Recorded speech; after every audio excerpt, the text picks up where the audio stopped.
धीरू भाई को आखिर क्यों अपने साथ काम नहीं करने देते हैं? क्या धीरू भाई इन्हें पसंद नहीं है? धीरू भाई के साथ क्या पंगा है जो ये लोग धीरू भाई से दूर रहते हैं? पर धीरू भाई के साथ किया गया ये सॉन्ग हिट रहा है, फिर भी ये लोग धीरू भाई को क्यों इग्नोर कर रहे हैं? नेपाल मधेश के सबसे बड़ा टिकटॉक स्टार होने के बाद भी धीरू भाई को क्यों मधेश के कलाकार लोग अपने साथ काम में नहीं ले रहे हैं? वीडियो को लाइक और चैनल के सब्सक्राइब कर ले इसी तरह का वीडियो देखने के लिए।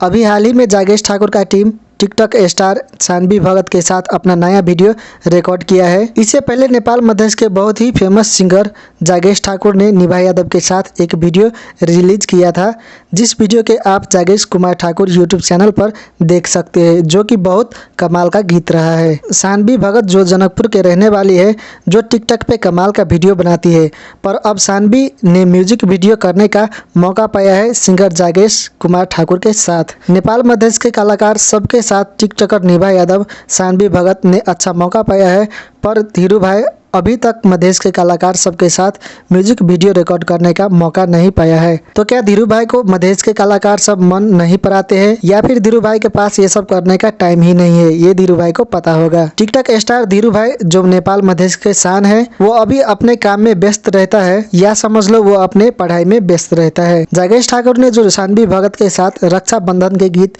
रिलीज किया है, आपको वो गीत कैसा लगा है कमेंट में जरूर बताना। पर आपको मैं एक बात बता दूं, बाकी टिकटॉक स्टार से धीरू भाई ज़्यादा फेमस है। अगर उनके साथ जागेश ठाकुर ने गीत निकाला तो अच्छे खासे व्यूज आने का संभावना रहता है। निभा यादव, सानवी भगत और धीरू भाई में से कौन सा आपका फेवरेट टिकटॉक स्टार है? कमेंट में आप जरूर बताना। वीडियो को लाइक कर दो और चैनल को सब्सक्राइब कर ले इसी तरह का वीडियो सबसे पहले देखने के लिए।